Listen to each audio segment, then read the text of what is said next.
Dans cette vidéo, on va voir comment empêcher votre chien de développer des comportements indésirables. Donc les premiers jours, quand vous l'accueillez chez vous, il y a des choses que vous devez faire pour éviter en fait l'apparition de ces comportements, des comportements que vous voudriez pas qu'il ait. Bonjour et bienvenue dans cette vidéo. Moi c'est Mathias Favre du blog J'adopte un chien, le blog dans lequel on vous donne les meilleurs conseils en éducation positive quand on part de zéro. En fait, pour empêcher l'apparition de ces comportements, c'est simple, ce que vous devez faire, c'est contrôler l'environnement de votre chien. C'est-à-dire contrôler les endroits où il a accès, les choses auxquelles il a accès et ce que vous voulez ou non qu'il puisse toucher.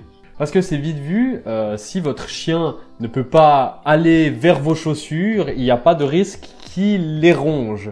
S'il peut pas aller vers un tapis, il n'y a pas de risque qu'il fasse ses besoins dessus. Donc ce qu'on va faire, c'est qu'à la base, on va limiter vraiment l'accès qu'il aura aux différentes parties de la maison, le temps qu'il ait pris ses marques et qu'il ait pris les bons comportements directement. Donc ce qu'on va faire simplement, c'est qu'on va faire un petit tour de mon appartement. Comme ça, je vais vous montrer directement les choses que vous pouvez prévoir, que vous pouvez anticiper un peu pour pas que votre chiot se blesse ou endommage. Allez, donc c'est parti, on y va. Donc en fait, la première chose que vous pouvez faire déjà pour vous préparer, c'est en fait vous accroupir et vous mettre à hauteur des yeux d'un chien. Donc comme ça, vous verrez tout de suite les choses auxquelles il pourra avoir accès ou non. Donc ensuite, vous pourrez donc vous préparer un peu à limiter les choses auxquelles il aura accès, à faire en sorte qu'il puisse pas aller aux endroits où vous voulez pas qu'il aille. Par exemple, donc là, j'arrive dans mon entrée, donc nous, on a des escaliers qui accèdent à l'appartement, donc on a commencé par mettre une barrière parce que c'est simple, donc le chien, pas qu'il tombe dans les escaliers, pas qu'il puisse se blesser, donc on a déjà limité en fait les endroits où il peut accéder déjà juste avec cette barrière.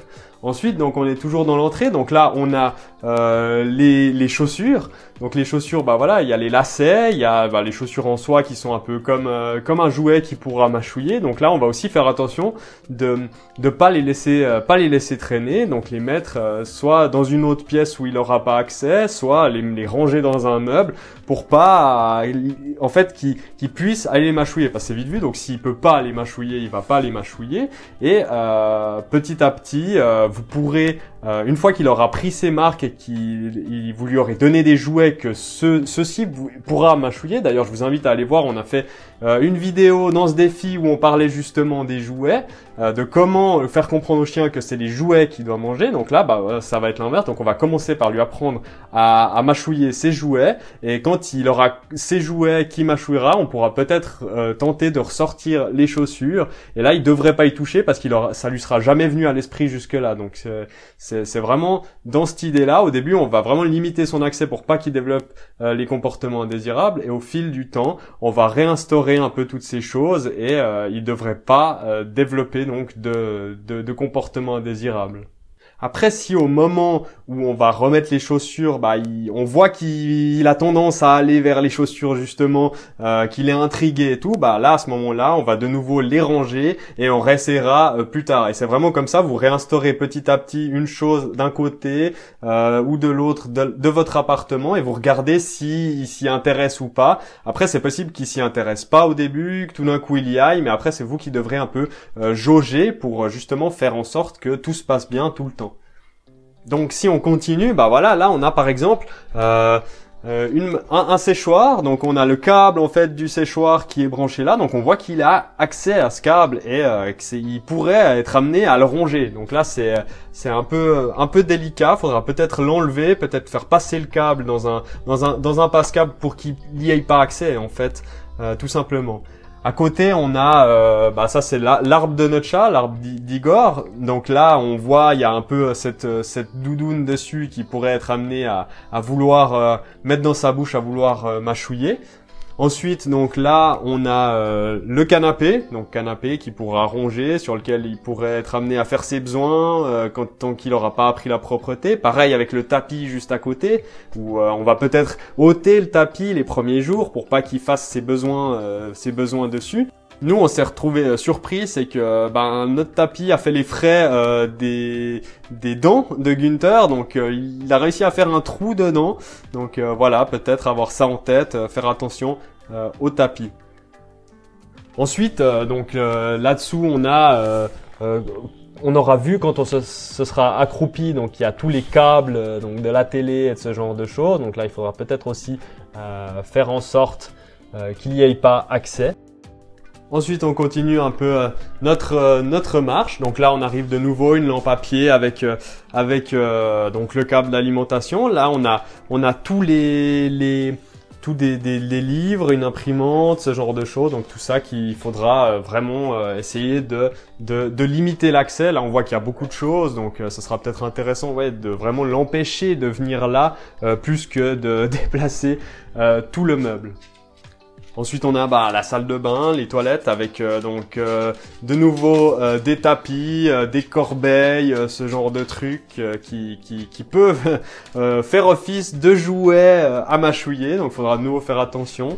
Là, donc, on a des chaises. Alors, nous, on a des pieds en métal, donc ça va encore. C'est moins délicat, mais peut-être que vous avez des chaises avec des pieds en bois, donc on a la table avec ses pieds en bois que peut-être que le chien peut être amené à ronger. Donc on voit vraiment qu'il y a énormément de choses au final qu'il a accès. Quand on se plonge un peu dedans, on se rend compte vraiment qu'il y a beaucoup de choses et qu'il va falloir vraiment avoir un œil tout ça. Toutes ces choses sont des choses qui pourraient être amenées à ronger, à mâchouiller. Donc vraiment avoir en tête. C'est bien de faire ce premier tour avant que le chien soit là, parce que quand il sera là et qu'il aura déjà tout mangé, ce sera un peu trop tard. Donc là, on arrive, donc il y a le fameux tapis. Donc je vous montre le trou dans le tapis, voilà, qui est l'œuvre d'art que Günther a réussi à nous faire. Donc voilà, donc ça donne vraiment un bon aperçu de tout ce qu'il faut avoir en tête, tout ce qu'il faut vraiment regarder un peu partout pour vraiment préparer l'appartement à l'avance pour l'arrivée du chien et pour faire en sorte qu'il puisse pas avoir des comportements indésirables. Donc vraiment limiter au maximum l'accès à tous ces endroits, ou limiter en tout cas la possibilité qu'il fasse en fait des bêtises, et petit à petit, quand on lui aura appris les choses, on rajoutera donc là vous voyez donc chez moi tous les câbles au final sont de nouveau apparents, mais Günther ça lui vient pas à l'esprit de les ronger parce qu'il a ses jouets, on lui donne des choses à ronger, on fait en sorte qu'il s'occupe autrement, et du coup ça lui traverse même pas l'esprit.